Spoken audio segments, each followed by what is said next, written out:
I decided to have a controversial presentation this year. The presentation is about Donald Trump and Hillary Clinton in the 2016 presidential race. We all know their positions, issues, but none of that mattered in this presidential election. One of the key items, process items that allowed Donald Trump to win was data.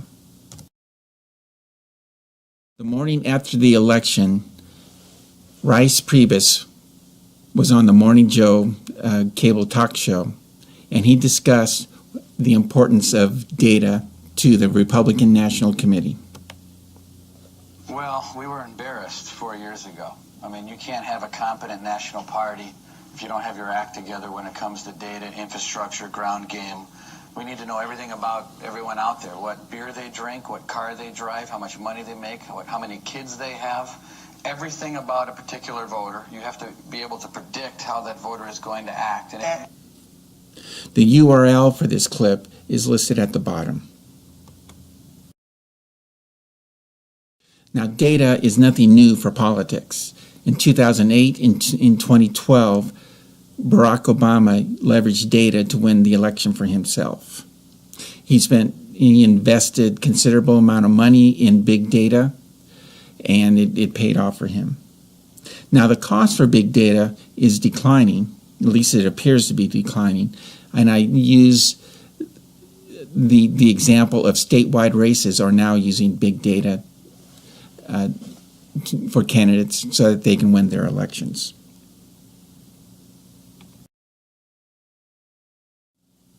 Big data has its origins back to direct marketing in the 1960s. And like all other technology, since that time, it has decreased and it expanded in use.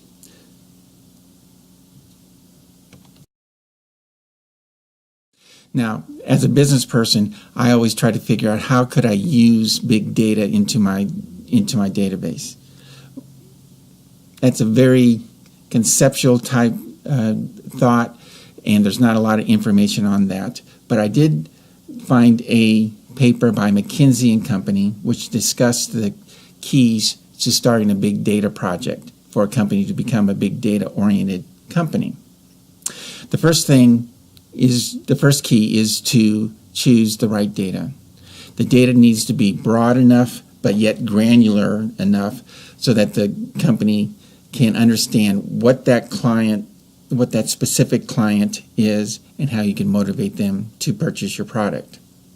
The other thing you need to do is source data from a lot of different sources and be creative in how you do that. And then you would also need to have the support of your IT department to integrate that into your existing databases. How to make big data work is you need predictive models that optimize business outcomes.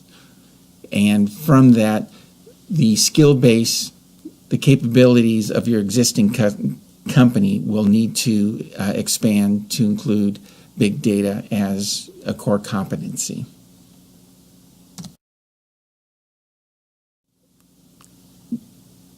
I want to thank you for your time for this quick presentation on big data, and I hope that you have the opportunity to learn more about big data.